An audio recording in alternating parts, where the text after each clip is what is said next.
T'as compris. Merci. Prêt pour l'ascension. Décollage avec l'artiste Aristide Barrault et son coéquipier Kevin pour un dernier collage à une dizaine de mètres du sol. Là, il y a l'arête. On va commencer juste là. Et là, ça va, on n'est pas très haut. On a fait vraiment des collages à 30 mètres, là, c'était impressionnant. 4 heures de travail en vue, avec beaucoup de gestes minutieux à accomplir. Ce qui est drôle, c'est que quand tu es face là, à la paroi, tu vois rien, parce que les formats sont tellement gros que tu es dans les détails. Et après, quand on recule un peu, chaque fois Kevin, on recule et tu vois le truc apparaître. Ça fait vraiment plaisir. Plus le collage il est bien fait, plus il va rester, plus il va se voir de loin. C'est important. Comme je te disais, voilà, même s'ils sont éphémères, ces collages, quoi qu'il arrive. D'immenses portraits accompagnés de textes disséminés sur les tours et les palissades de chantier entre Clichy-sous-Bois et Montfermeil, épicentre des émeutes de 2005 dans les banlieues françaises.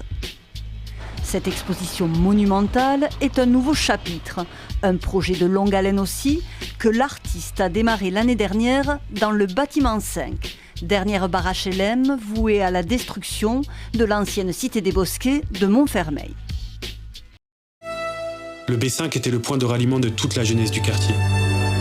J'y suis arrivé sur la pointe des pieds, et si un jour prochain, dans un futur imminent ou lointain, on me nomme artiste, je le devrai à ces heures suspendues entre ciel et terre, à construire sur des fondations fissurées. Aristide Barrault a voulu rendre hommage aux habitants d'une cité dont le paysage n'a cessé de changer au gré des destructions et des rénovations. Dogoukan est un de ses habitants. Son portrait orne le mur du bâtiment où il vit depuis sa naissance. Moi, je peux même pas... Après, c'est une fierté et tout, hein, franchement. C'est moi, c'est trop moi, en fait. Ça me parle parce que c'est des choses que j'aime bien, en fin de compte. C'est de la nostalgie, c'est du sombre. C'est rendre le sombre joyeux, un peu, quand même. Et c'est la destruction d'un bâtiment. C'était le bâtiment 5, la dernière tour de Montfermeil-les-Bosquets. Et c'est un hommage pour cette tour, en fin de compte. C'est la fin d'un cycle. Il y a ce monsieur qui s'assoit chaque jour et regarde l'immeuble disparaître. Il est silencieux. Il penche la tête dans le sens de la grue, monstre futuriste dévorant son passé. Et mes photos, et leur visage emportés avec les murs. La pierre porte en elle la mémoire. Les écrits restent même quand ils volent dans le vent et tombent en poussière. Ah, on est dedans là, on est plein bien. Le bâtiment 5, il était là. Voilà, c'est un tas de pierres maintenant, mais ici, il y a plus de... Ils estiment à 9000 personnes qui ont vécu en 56 ans. C'est un concentré de vie complètement fou, qui a disparu en quelques mois.